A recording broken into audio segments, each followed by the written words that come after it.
Welcome to Justice Insight Cam. Join us as we review factual police encounters documented by official body cameras. We look past the initial footage to evaluate the legal context, factual accuracy, and critical lessons within. Let us seek justice through clarity.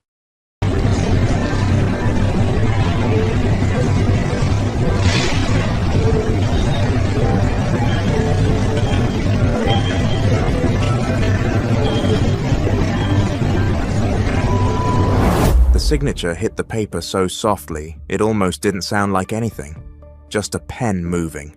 A pause, a second signature, and then one number, typed in clean black ink, with commas that felt unreal. $1,600,000. In the conference room where the settlement was finalized, nobody cheered, nobody clapped. There wasn't a movie moment, because when money shows up this way, it isn't a prize, it's a receipt. A receipt for a night in a grocery store when a sheriff's deputy decided a black shopper didn't belong. And the entire system, store, county, supervisors, lawyers, cameras, had to answer for what happened next. And the strange part is, the story didn't begin with a scream. It began with a cart, a plastic cart rolling over tile, a quiet aisle, and a man trying to buy groceries like everybody else. That evening, the store was the kind of place you've been 100 times. Bright lights, high ceilings, refrigerators humming like a steady engine, a loudspeaker gently reminding customers about loyalty points and weekly specials. Outside, the sky had already turned deep, and the parking lot lamps threw pale circles on the asphalt. Inside, the air smelled like bread and detergent and the cold bite of the produce section. The shopper, let's call him Marcus, came in late for a simple reason. He worked late, not dramatic, not suspicious, just normal. A long day, a quick stop, and a short list. A few vegetables, chicken, coffee, maybe something sweet he didn't need but wanted anyway. Marcus was the kind of customer stores quietly love. He didn't cause trouble. He didn't linger. He didn't argue with cashiers. He scanned labels, compared prices, and kept moving. That's important. Because if you want to understand how a night like this turns into a 7-figure settlement, you have to understand how ordinary it was, right up until it wasn't. Near the front of the store, by the customer service desk, the deputy stood with his hands on his duty belt. Uniform on, weapon visible, badge catching the light when he shifted. He wasn't the store's employee, he was law enforcement. And whether he was officially assigned there, working overtime security, or simply present matters less than what that uniform does to a room. It changes the air. It makes people walk a little straighter. It makes voices drop. It makes simple things, like a conversation, carry the weight of consequences. When Marcus pushed his cart past the front, he didn't do anything that would make most people look twice, but the deputy did. He watched him, not a glance, a watch, the kind that lingers long enough to be felt. Marcus felt it the way you feel a car tailing you on a dark road. You tell yourself it's nothing, then you check again, and when you're still being followed, you start measuring your own behavior like it's evidence. He moved deeper into the store, toward the aisles, canned goods, rice, the coffee section. He picked up a bag, turned it over, set it back. And that's when the deputy stepped into the aisle. Not casually, not accidentally, directly. He came close enough that Marcus could see the texture of the deputy's uniform, the worn edges of the nameplate, the faint shine of leather. "Hey!" the deputy said. 2 syllables, a door opening. Marcus looked up. "Can I help you?" Marcus asked. The deputy didn't answer the question. Instead, he asked one of his own. "What are you doing in here?" Now, on paper, that's almost nothing, a question. But in real life, in that moment, it carried a message. Not, "What are you looking for?" Not, "Need help finding something?" But explain yourself. Explain why you're here. Explain why you belong. Marcus blinked once and kept his voice calm. "Shopping?" he said. He nodded at the cart like it was proof. The deputy's eyes dropped to the cart and then back up. "You live around here?" the deputy asked. And there it was, the shift, the subtle move from a store interaction into a status check. Marcus felt it like a click. He answered anyway. "Yes," he said. "Not far." The deputy didn't step aside. Instead, he stepped closer. "Stores had issues," he said. "People stealing." Marcus stared at him. The deputy's tone didn't say general policy. It said, "You." Now, if you've ever been in a moment like that, you know the mental math that starts. Do I argue? Do I comply? Do I walk away? Do I risk making this worse? Marcus chose the path most people choose when they're trying to keep life from exploding. He stayed calm. "I'm not stealing," he said. The deputy tilted his head. "Then you won't mind stepping out," he said. Stepping out of the aisle of the store. Out of a space that Marcus had every right to be in. "Why would I step out?" Marcus asked. That was the moment, because the deputy expected something else. A yes, a quiet obedience, a fast retreat. And when Marcus didn't deliver it, the deputy's posture changed. It's hard to describe how quickly a person can shift from authority figure to threat, but you can see it in shoulders, in hands, in the way someone squares up. The deputy's hand brushed his belt, not drawing, not yet, but a reminder. "Let me pause here and ask you something. Have you ever had to choose between being right and being safe? Because that's the invisible pressure in these stories. The pressure to swallow your dignity to protect your body.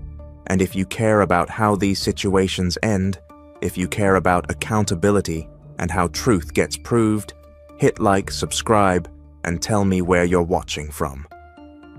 Because the next part is where a simple misunderstanding turns into a lawsuit that no one can shrug off. Marcus's voice stayed even. "I'm shopping," he repeated. "If there's a policy, I'm following it. I haven't done anything wrong." The deputy's eyes narrowed. "You're causing a problem," he said. "That's a common line. It's how blame shifts. Not I approached you, not I escalated. But you are the problem." Marcus glanced toward the end of the aisle, toward the front of the store where customers moved around like this was any other night. A woman with a toddler, a man holding a loaf of bread, a cashier laughing with a co-worker, normal life. And yet, here in aisle 9, the world had narrowed into two people and a power imbalance. "Can you call a manager?" Marcus asked. It wasn't defiance. It was an attempt to bring in a neutral party. The deputy snorted. "I don't need a manager," he said. "I'm law enforcement." Marcus exhaled through his nose. "Then what are you accusing me of?" he asked. The deputy's jaw tightened. "I'm telling you to leave," he said. "And if I don't?" The deputy leaned in. "Then I'll make you," he said. In the footage later, because yes, there was footage, you can almost see the moment Marcus makes another calculation. He looks down, he looks at his cart, he looks at the deputy, and then he does the thing millions of people have done in the same situation. He tries to de-escalate. "Okay," Marcus said slowly. "I'm not trying to argue, I just want to shop. If you want me to leave, I'm going to need an explanation." The deputy stepped back, raised his voice just enough to draw attention. "Sir," he said, louder now, "you need to leave the store." Heads turned. That's another move. Once attention is on you, the social pressure shifts. Now Marcus isn't just a shopper. He's the guy making a scene, even though he didn't start it. Marcus looked around. He saw eyes. He saw phones. He saw the old instinct people have to watch conflict like it's entertainment. But he also saw something else. He saw a store employee near the end cap, frozen, a young worker whose face said, silently, "I don't know what to do." Marcus raised his hand slightly, palms out. "I'm not refusing," he said. "I'm asking why." The deputy pointed. "Out," he said. And that's when Marcus did something that, later, became a key part of the case. He asked for the deputy's name and badge number. Not shouted, not screamed, just asked. The deputy's response was immediate. "You don't get to question me," he snapped. Marcus blinked. "I'm not questioning," he said. "I'm asking for identification." That should have been simple. A name, a badge, a professional interaction. But the deputy took it like an insult. Like Marcus had violated an unspoken rule. "Don't challenge me." The deputy reached toward his radio. "You're trespassed," he said. "Trespassed?" Marcus repeated. He hadn't been told by the store to leave. He hadn't threatened anyone. He hadn't stolen. And yet, in one sentence, the deputy turned him into a criminal. This is how these situations spiral, with words, with labels, with authority applied like a stamp. The manager finally arrived, drawn by the deputy's raised voice and the growing crowd. The manager looked startled, eyes moving from Marcus to the deputy. "What's going on?" the manager asked. The deputy answered first. "He's refusing to leave," the deputy said. Marcus's head snapped slightly. "That's not true," Marcus said. "I was shopping. He stopped me. I asked for a reason." The manager's face tightened. "Did he steal anything?" the manager asked. The deputy hesitated. A fraction of a second. Not long, but long enough. Then, "We've had theft issues," the deputy said. "He's matching the description." Matching the description. In the end, that phrase became a focal point. Because what description? What report? What call? What actual, specific information? Or was the description simply, "black man shopping at night"? The manager looked at Marcus's cart. It had items in it. None hidden. No bulging pockets. Nothing that screamed theft. The manager looked back at the deputy. "Do we have a report?" the manager asked. The deputy's eyes flicked. Now, to be fair, managers aren't lawyers. They're not trained in civil rights. They're trained in keeping a store running. And in that moment, the easiest thing would have been to nod at law enforcement, back away, and let the deputy do whatever he wanted. That's what happened in thousands of places for years. But this manager, whether from instinct, conscience, or fear of liability, asked again. "Do we have a report?" The deputy's face hardened. "I'm handling it," he said. Marcus turned to the manager. "I don't want problems," Marcus said. "I want to shop. He's trying to kick me out without cause." The manager swallowed, and then the deputy said the line that pushed the night over the edge. "If he doesn't leave, arrest him for trespass."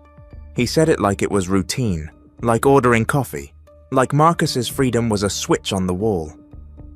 Marcus's voice didn't rise, but something in it changed. "Arrest me for what?" he asked. That question hung in the air, because everyone could feel the gap between the deputy's certainty and the lack of evidence. The manager looked trapped, the employee nearby looked scared, and the customers, some of them, started recording.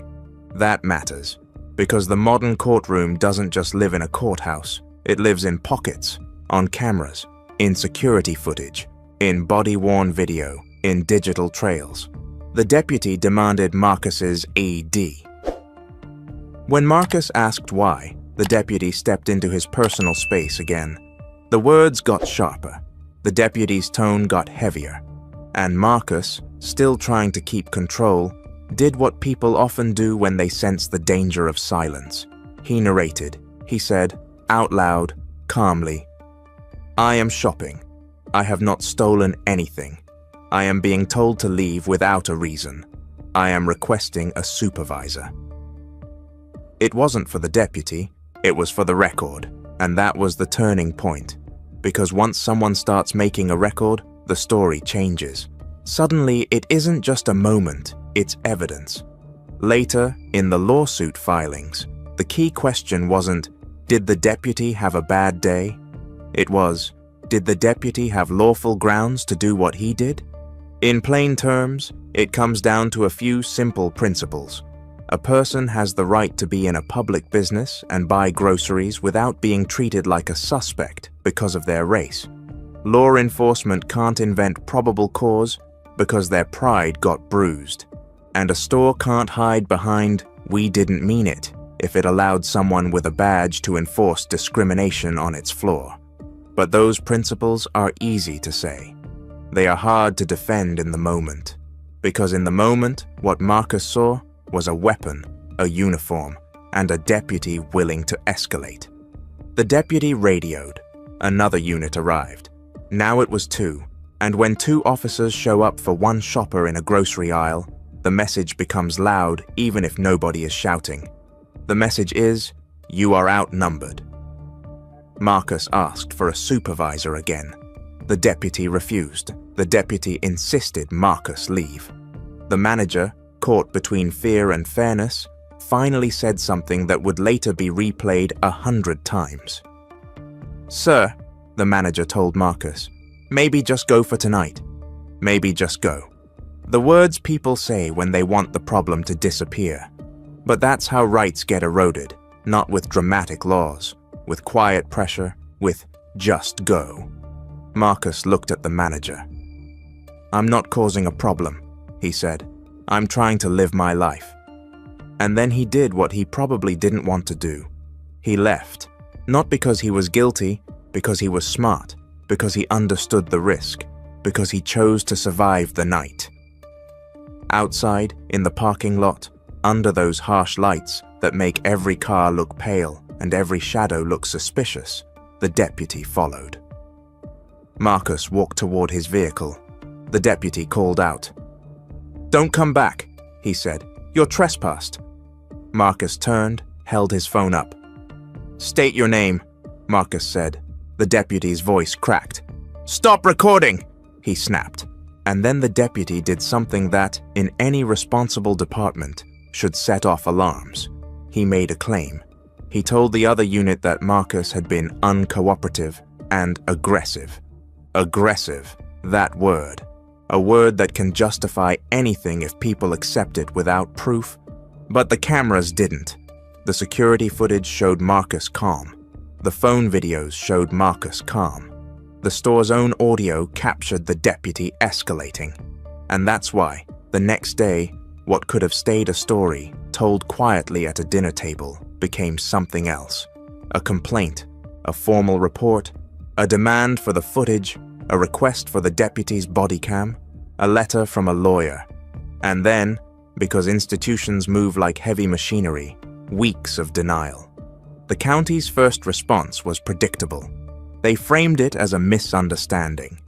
They described the deputy's actions as within discretion. They suggested Marcus was disruptive. They talked about safety. They talked about store policy. They talked about theft. Everything except the central fact. A black man was singled out, pressured, and effectively pushed out of a grocery store without evidence. And in civil rights cases, what matters isn't the story you want.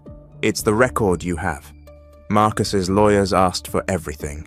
The store's surveillance, the body cam, radio traffic, training records, prior complaints, any history of similar incidents. And this is where many cases either die or ignite. Because sometimes the footage is missing. Sometimes the cameras weren't working. Sometimes a recording failed to upload. Sometimes the system conveniently forgets. But in this case, enough existed. Enough to tell a consistent story. And once that story was visible, it became harder to dismiss. In depositions, hours long, under oath, people had to answer basic questions. Why did the deputy approach Marcus? What specific behavior triggered suspicion? What description was he matching? Who gave authority to trespass him? Was the store involved? Was the deputy following policy or improvising? And each time someone couldn't answer clearly, the case got stronger. Because uncertainty in a system with power usually means the power was used without proper restraint. Now, Let's talk about the part many people misunderstand. A settlement doesn't automatically mean the defendants admitted wrongdoing. Often, settlements include language denying liability. But settlements do reveal something. They reveal risk. They reveal that when lawyers saw the footage, when they examined the depositions, when they imagined a jury watching the same videos you and I would watch, they didn't like the odds. Because juries are made of people, and people understand humiliation. People understand being singled out. People understand the difference between safety and harassment. And when you put a uniformed deputy in a grocery store, the county doesn't just carry a badge, it carries a responsibility. So what does $1.6 million actually represent? In many cases, it's a mix. Compensation for emotional distress, damage to reputation, potential lost wages if the incident impacted work, punitive pressure, direct or indirect, because the conduct was egregious, and attorney's fees, which in civil rights litigation can be substantial. It's also a message to departments and businesses that think these incidents are minor. Minor doesn't end in seven figures. Minor doesn't require closed-door negotiations. Minor doesn't generate policy changes and training mandates. And yes, often there are changes. New protocols for off-duty details, clearer rules on trespass authority, better oversight, body cam requirements, store-level training. When a badge is in the building, who is responsible for what? But the hardest truth is this.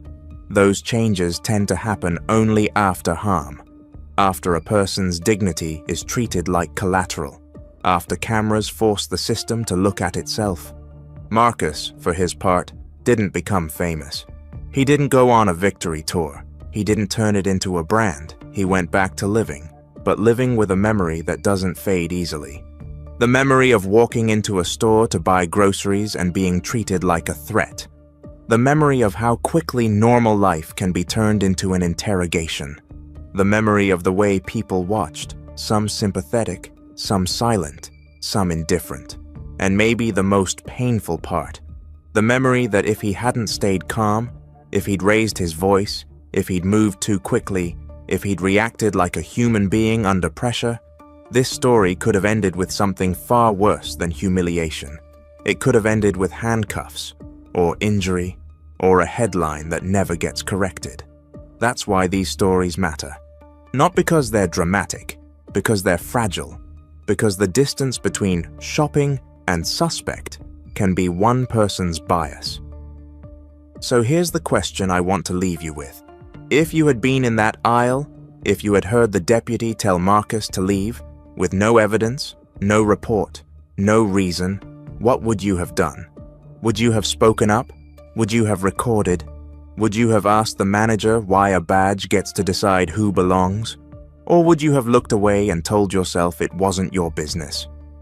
Drop your honest answer in the comments, because the truth is, accountability doesn't start in court.